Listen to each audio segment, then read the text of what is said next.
നമ്മുടെ പ്രവാസികളായ സഹോദരന്മാരുടെ ഭാര്യമാരെ കുറിച്ചാണ്. അതായത് ഭർത്താവ് ഗൾഫിലും ഭാര്യ നാട്ടിലുമായി കഴിയുന്ന പ്രവാസികളുണ്ടല്ലോ. അപ്പോൾ അവരുടെ ഭാര്യമാരെ കുറിച്ച് ഒരു 30-35 അല്ലെങ്കിൽ ഒരു 40 വയസ്സാകുമ്പോഴേക്കൊക്കെ അവരാകെ തളർന്നു പോകുന്നുണ്ട്. ഒരുപാട് ഹോസ്പിറ്റലുകൾ കയറി ഇറങ്ങേണ്ട ഒരവസ്ഥയിലേക്ക് അവരെത്തുന്നുണ്ട്. അതിൻ്റെ ഒരു കാരണത്തിൻ്റെ പിന്നാലെ നമ്മൾ പോകുമ്പോഴേ ഭർത്താവിൻ്റെ അസാന്നിധ്യത്തിൽ വീടും അതുപോലെ തന്നെ മക്കളെയൊക്കെ പരിപാലിച്ച് they are too much tired. അവരൊരുപാട് ടയേർഡായി പോകുന്നുണ്ട്. വിശിഷ്യ ഭർത്താവിൻ്റെ വീട്ടുകാരുടെ ഭാഗത്തു നിന്നുള്ള ഇഷ്യൂസ് കൂടെ ഉണ്ടെങ്കിൽ അവരാകെ തളർന്നു പോകുന്നുണ്ട്.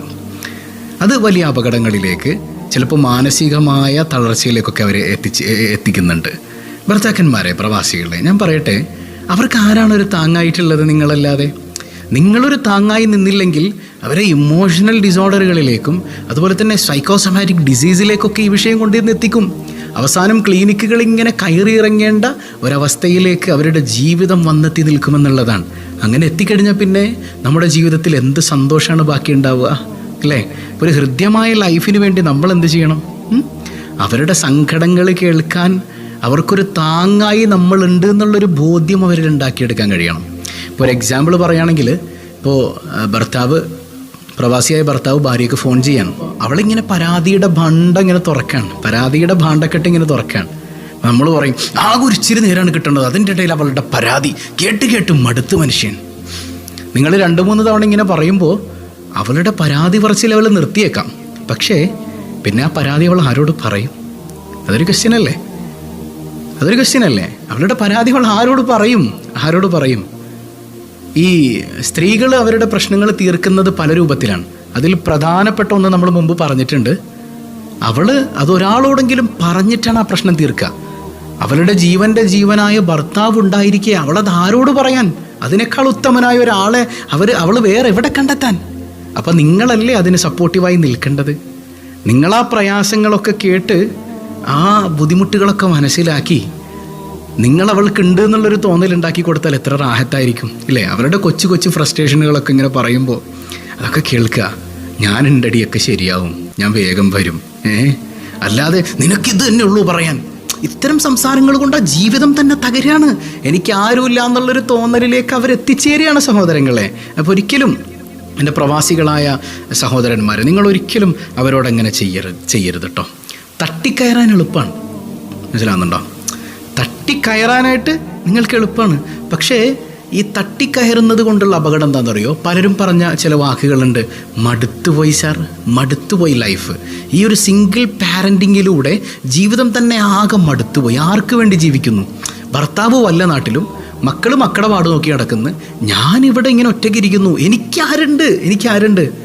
നമുക്ക് എക്സ്ക്യൂസ് ഉണ്ടോ? നിനക്ക് വേണ്ടിയല്ലേ ഞാൻ വല്ല നാട്ടിലും കിടന്ന് കഷ്ടപ്പെടുന്നത്? പൈസ മാത്രം മതിയോ ജീവിതത്തിൽ? അല്ലെങ്കിൽ ആണ്ടിൽ കൊല്ലത്തിൽ നിങ്ങളൊന്ന് വീട്ടിൽ വന്ന അത് മാത്രം മതിയോ ലൈഫിൽ? ഒന്ന് ചേർന്നിരിക്കാൻ നിങ്ങൾക്ക് സമയം കണ്ടെത്തണ്ടേ? അതിനൊക്കെ വേണം. ചിലപ്പോൾ ആ ഒരു ചേർന്നിരിക്കാൻ പറ്റിയില്ലെങ്കിൽ പോലും നിങ്ങളുടെ ചില വാക്കുകൾക്ക് അവൾക്ക് സമാധാനം കൊടുക്കാൻ കഴിഞ്ഞേക്കാം. അപ്പോൾ അതിനെ നിങ്ങൾ പരമാവധി ശ്രമിക്കണം എന്നാണ് എനിക്ക് പറയാനുള്ളത്. മറ്റൊന്ന് പറയട്ടെ എൻ്റെ പ്രിയ സഹോദരന്മാരെ, നിങ്ങൾക്ക് പരമാവധി നാട്ടിൽ വന്ന് സെറ്റിൽ ചെയ്യാൻ കഴിയുമെങ്കിൽ ഏറ്റവും ബെസ്റ്റ് അതാണ്. ഉസ്താദിന് അറിയാൻ പാടില്ലാണ് എന്തോരം കമ്മിറ്റ്മെൻറ്റ്സ് ഉണ്ട്, എത്ര കടമുണ്ട്, ബാധ്യതയുണ്ട്. ആയിക്കോട്ടെ, ഇതൊക്കെ മനസ്സിലാക്കി തന്നെ പറയാണ് ഞാൻ. കടവും ബാധ്യതയൊക്കെ തീർക്കാനുള്ള വഴികൾ നാട്ടിൽ നിന്ന് നിങ്ങൾക്ക് ചെയ്യാൻ പറ്റുമെങ്കിൽ അതിനുള്ളൊരു വഴി നിങ്ങൾ കണ്ടെത്തുക സഹോദരങ്ങളെ. അതിനുള്ള വഴി നിങ്ങൾ നോക്ക്. അതിന് പറ്റുന്നില്ലേ? നിങ്ങളുടെ ഭാര്യയെ നിങ്ങൾക്ക് കൊണ്ടുപോയി ഒരുമിച്ച് താമസിക്കാൻ കഴിയുമോ? അതിനുള്ള വഴി നിങ്ങൾ നോക്ക്. അതല്ല, ഒന്നിനും പറ്റുന്നില്ലേ? നിങ്ങൾക്ക് ലീവ് പരമാവധി ഒന്നൊന്ന് ഒരുപാട് എക്സ്റ്റെൻഡ് ചെയ്ത് പോകാതെ ഇടയ്ക്കിടെ നാട്ടിൽ വന്നു പോകാനുള്ളൊരവസരമെങ്കിലും, അതായത് എൻ്റെ അടുത്തുണ്ട് എന്നത് ഒരു ശാരീരികമായെങ്കിലും മനസ്സിലാക്കി കൊടുക്കാനുള്ളൊരവസ്ഥയിലേക്ക് കാര്യങ്ങൾ എത്തിക്കാൻ കഴിയണം.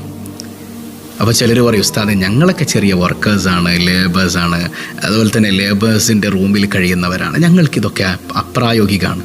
ആയിക്കോട്ടെ, അപ്പോൾ പരമാവധി നിങ്ങൾ കാലാകാലം ഗൾഫിൽ നിൽക്കുന്ന സമയത്ത് ഉള്ള വീടൊക്കെ ഇടിച്ചു പൊളിച്ച് അവിടെ അത്യാഡംബരങ്ങൾ കാണിച്ച് കടം വരുത്തി വെക്കുന്നതിന് പകരം കടം തീർക്കാൻ പോയതല്ലേ, അല്ലെങ്കിൽ ലൈഫിലൊരു അസറ്റ് ഉണ്ടാക്കാൻ പോയതല്ലേ, അത് നാട്ടിൽ നിന്ന് ഉണ്ടാക്കാമല്ലോ, അല്ലേ? അല്ല, നിങ്ങൾ കടം തീർക്കാനായിട്ട് പോയതാണെങ്കിൽ ആ കടം എത്രയും പെട്ടെന്ന് തീർത്തിട്ട് അടുത്ത കടം വരുത്തി വെക്കാതെ ധാരാളിത്തത്തിനും മാത്രമായിട്ട് പണം ഗൾഫിൽ നിന്ന് വീട്ടിലേക്ക് അയച്ചു കൊടുക്കാതെ ആവശ്യങ്ങൾ കൃത്യമായി മനസ്സിലാക്കി എത്രയും പെട്ടെന്ന് ആ കടം തീർത്ത് നിങ്ങൾ നാട്ടിലേക്ക് വന്ന് വൈഫിനോടൊപ്പം കുട്ടികളോടൊപ്പം ടൈം സ്പെൻഡ് ചെയ്യുന്നേ, ജീവിക്കുന്നേ, നാട്ടിൽ നിന്ന് ഹൃദ്യമായൊരു ലൈഫ് മുമ്പോട്ട് കൊണ്ടുപോകുന്നേ. ഗൾഫിൽ നിൽക്കുന്നത്ര പൈസ കിട്ടിയില്ലെങ്കിലും സമാധാനം കിട്ടണില്ലേ നിങ്ങൾക്ക്? അല്ലേ? സമാധാനം കിട്ടൂലേ? ആ സമാധാനമാണ് ഏറ്റവും വലുത്. അതുതന്നെയാണ് ഏറ്റവും വലിയ സമ്പാദ്യം. അല്ലാതെ രണ്ടക്കരെ നമ്മൾ നിന്നതുകൊണ്ട് മാത്രം കാര്യമായില്ലല്ലോ. ഇതൊന്നും ആ ഒരു കാലഘട്ടം, നമുക്ക് ആ കടം തീർക്കാനുള്ള കാലഘട്ടം വരെ നമ്മൾ എങ്ങനെ കൊണ്ടുപോകണം? Phone calls. ആ ഫോൺ കോൾസിലാണ് ജീവൻ്റെ തുടിപ്പുള്ളത്. കൊന്നുകളയരുത്, ആ തുടിപ്പിനെ അറുത്ത് കളയരുത്. അവളുടെ പരാതിയുടെ ബാണ്ടക്കെട്ടുകൾ അഴിക്കുമ്പോൾ കേട്ട് നിൽക്കുക, അതിനുള്ള മനസ്സ് കാണിക്കുക. എല്ലാ പരാതിയും കേട്ടതിന് ശേഷം I am there for you, നിനക്ക് ഞാനുണ്ടടി, നീ എന്തിനാ വിഷമിക്കണേ, നീ എന്തിനാടി സങ്കടപ്പെടണേ, ഇതൊക്കെ ശരിയാവും, നമ്മുടെ കടമല്ലേ, അതൊന്ന് തീരട്ടെ, ഇക്കോ നിൻ്റെ അടുത്തേക്ക് പറന്നു വരും, നമുക്കൊരുമിച്ച് നാട്ടിൽ തന്നെ ഇക്കോ സെറ്റിൽ ചെയ്യും, അല്ലെങ്കിൽ നിന്നെ ഞാൻ ഇങ്ങോട്ട് കൊണ്ടുവരൂടി, നമുക്കൊരുമിച്ച് ലൈഫ് അടിച്ചു പൊളിക്കാൻ പറ്റും. കാരണം അവൾക്ക് സങ്കടങ്ങൾ പറയാൻ വേറൊരാളില്ല. അവൾ മറ്റൊരാളെ തേടിപ്പോകുന്നൊരവസ്ഥയിലേക്ക് എത്തിക്കാതിരിക്കാനുള്ള ഉത്തരവാദിത്തം ആർക്കുണ്ട്? ഭർത്താക്കന്മാരെ നിങ്ങൾക്കുണ്ട്. അതുകൊണ്ട് നമ്മുടെ ലൈഫ്, പ്രവാസികളെ, നമ്മുടെ ഭാര്യമാരെ കൂടുതൽ പരിഗണിക്കണം കേട്ടോ. അവർക്ക് നിങ്ങളല്ലാതെ ആരുമില്ല.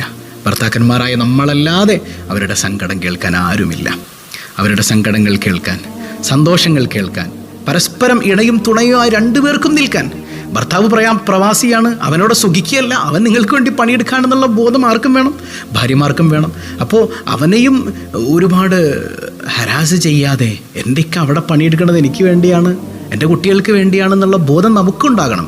ഏതായാലും രണ്ടുപേരും പരസ്പരം സപ്പോർട്ടീവായി നിന്ന് എത്രയും പെട്ടെന്ന് പ്രവാസവുമൊക്കെ അവസാനിപ്പിച്ച് ഹൃദ്യമായി ഒരുമിച്ച് ജീവിക്കാൻ ശ്രമിക്കുക. ഇല്ലെങ്കിൽ പ്രവാസ ലോകത്തേക്ക് രണ്ടുപേരും കൂടെ പറക്കുക.